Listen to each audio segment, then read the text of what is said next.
Good evening, everyone. Welcome back to my channel. This is Mike, and I'm here to do a remake of one of my old videos that I did back, I think it was in 2014. Some of my YouTube friends back then and I were doing top 10 lists, favorite directors, favorite actors, favorite genres, all sorts of different things.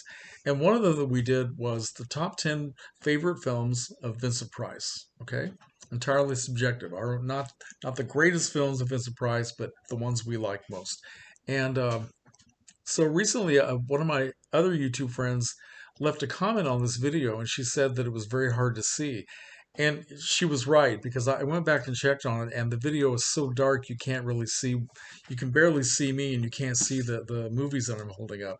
So back then, I was using a different camera, and I wasn't paying any attention to lighting. So a lot of those old videos are in bad shape and not very easy to look at. So now I use my webcam and I try to make things a little more visible.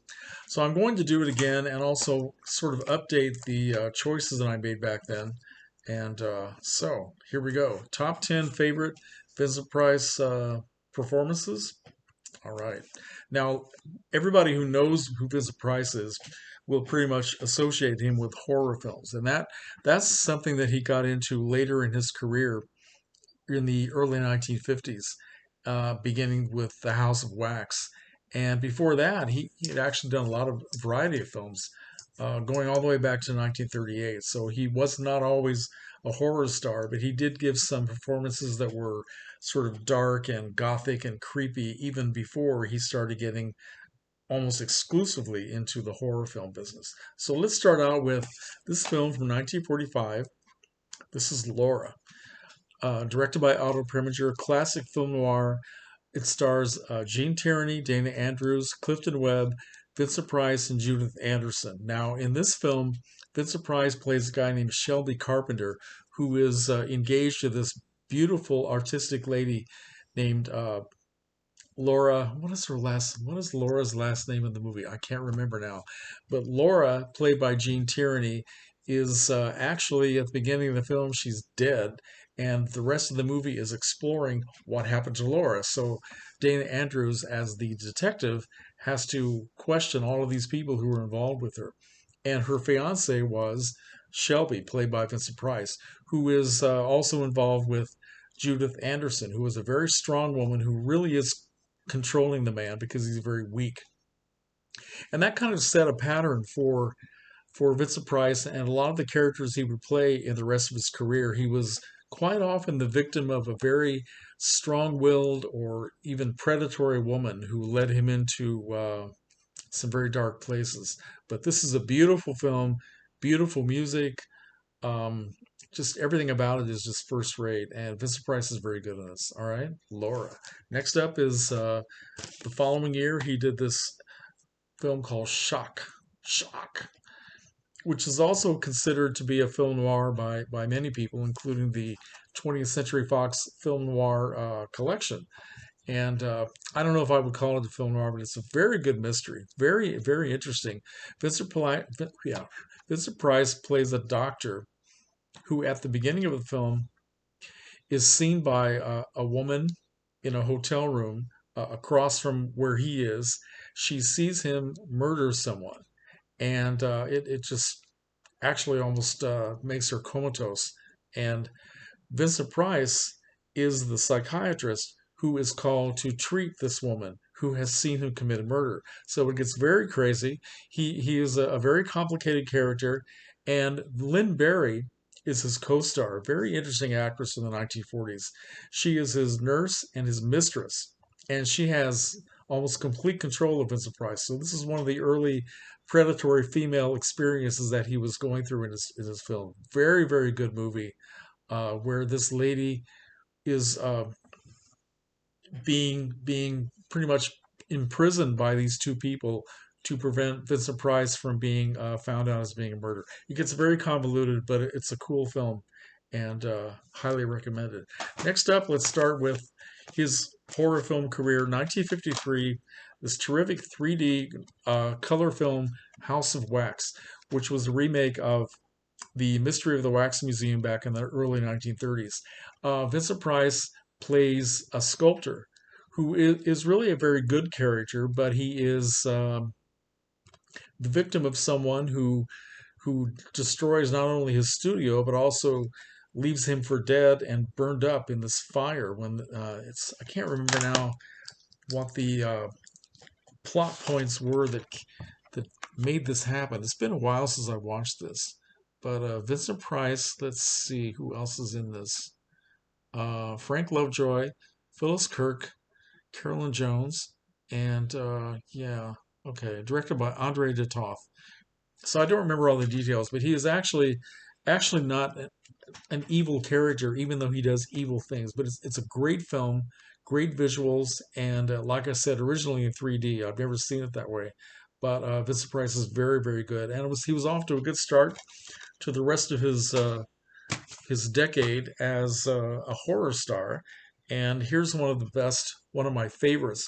Can't remember now if this is 1958 or 1959, but directed by William Castle, House on Haunted Hill. Vincent Price plays Frederick Lauren, a very wealthy businessman who is married to something like his third wife, played by beautiful Carol Omart. The first two wives died mysteriously, and the third one is a real piece of work. Another evil woman who sets a lot of bad things in motion. But Vincent Price is throwing a haunted house party, and he is calling he's invited all these this disparate group of people to spend the night in this haunted house, and he will pay them all $10,000 if they make it to the next morning. Right, so they're all locked in, and a lot of really cool, visually creepy things happen. William Castle was brilliant at making films like this. And once again, Vincent Price plays a very suave character who is very complicated, very three-dimensional character. But yeah, it's a very, very good film. One of my favorites. And I remember going to see this in the theater with my family when I was a kid. I was about 8 or 9 years old. It was wonderful, just a wonderful film. Uh, and I never saw the remake, and I never will. Enough said. Next up, more William Castle and Vincent Price combined together to make The Tingler, 1960 or 1959, can't remember now. Another gimmick. This time, Vincent Price is a doctor. He's a very good guy who is experimenting with what happens when people die of fright, and he discovers that this creepy little monster called that he calls the Tingler. At the moment where someone is so frightened that they die because they can't express their fear, this creature actually grows along their spine and kills them, right? So that's the plot of the film. Totally bizarre and totally wonderful, great fun. Of course, Vincent Price plays it with dead seriousness. The Tingler actually he manages to remove the Tingler from a woman who has died of fright, a woman who was uh, unable to speak, so she couldn't scream, right? Played by Judith Evelyn, great actress. And so he removes this Tingler from her, and it gets loose in a movie theater. It's very, very creepy and great fun. So if you have never seen this, you still have time.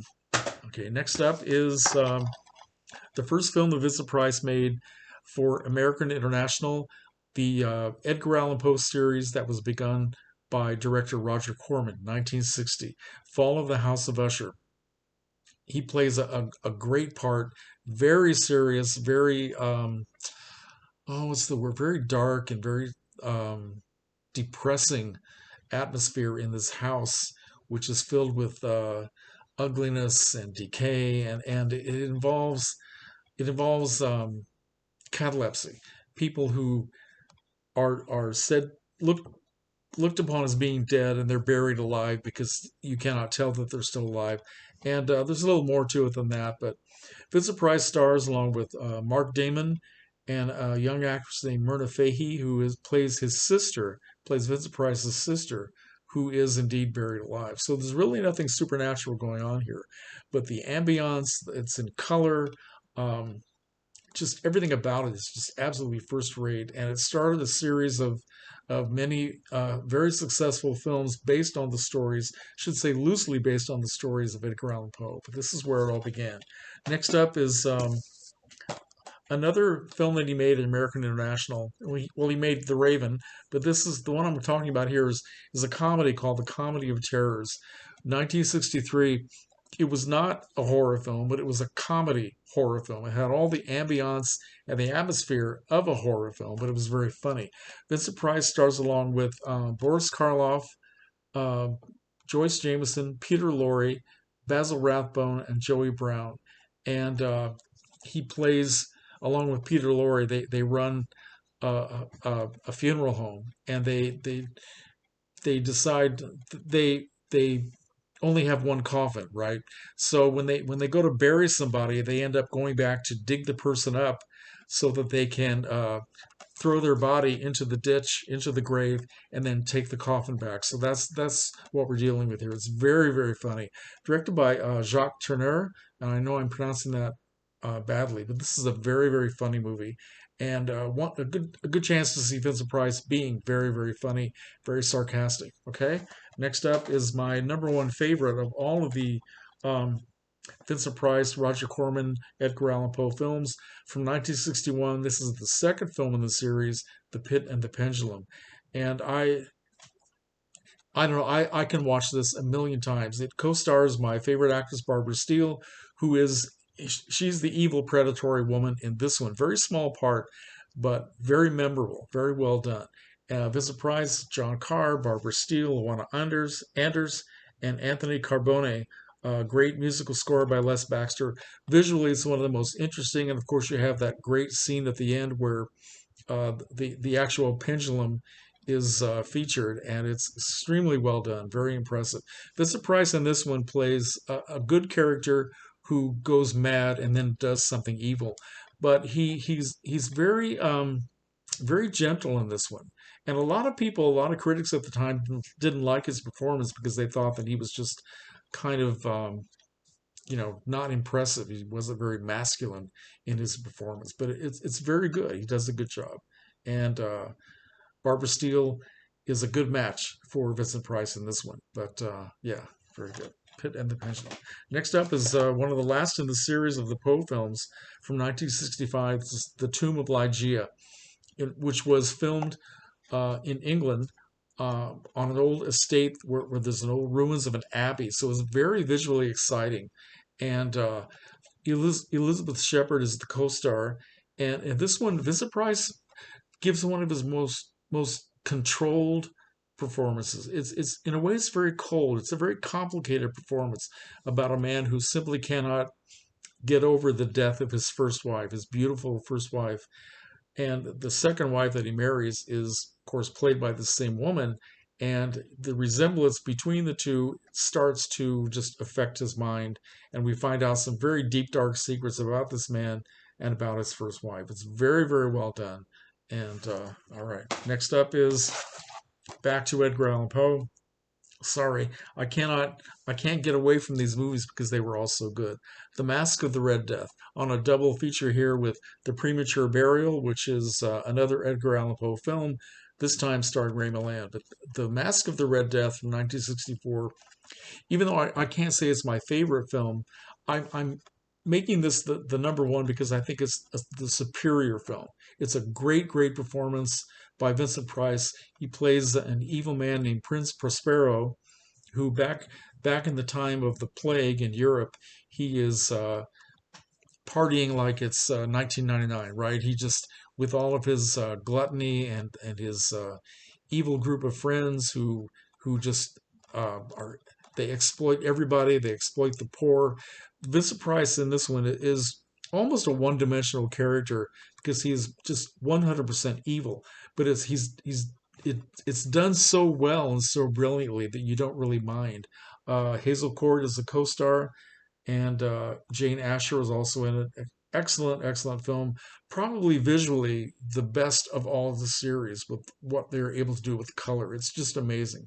Okay, now I wanted to do a couple of updates. There are two Vincent Price performances that I had not seen until fairly recently, so I'd like to add these on. And one of them is from this four-movie collection from Mill Creek Entertainment, a film called The Mad Magician, which I don't know why I never got around to seeing this until now. This is from 1954.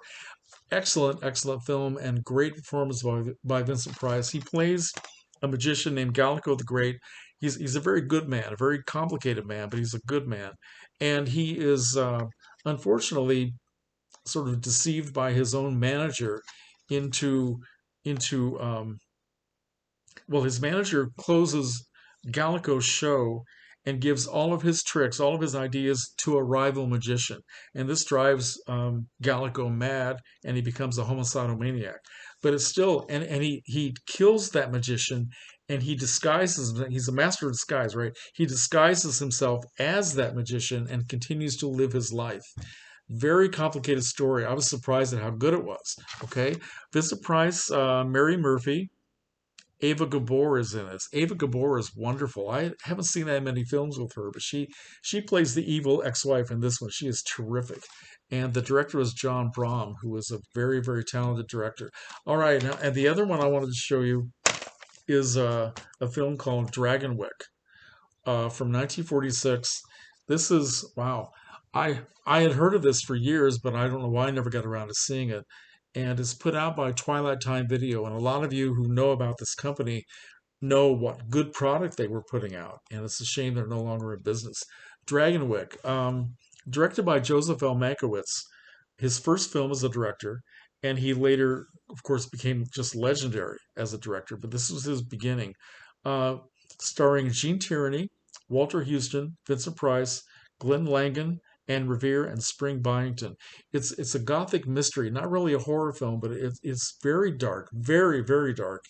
The cinematography is incredible. Gene Tierney plays a reasonably poor woman who goes to this estate called Dragonwick, this beautiful estate, owned to be a governess, and the man who is the owner of the place is called Nicholas Van Ryn, played by Vincent Price, and he's a distant cousin of hers.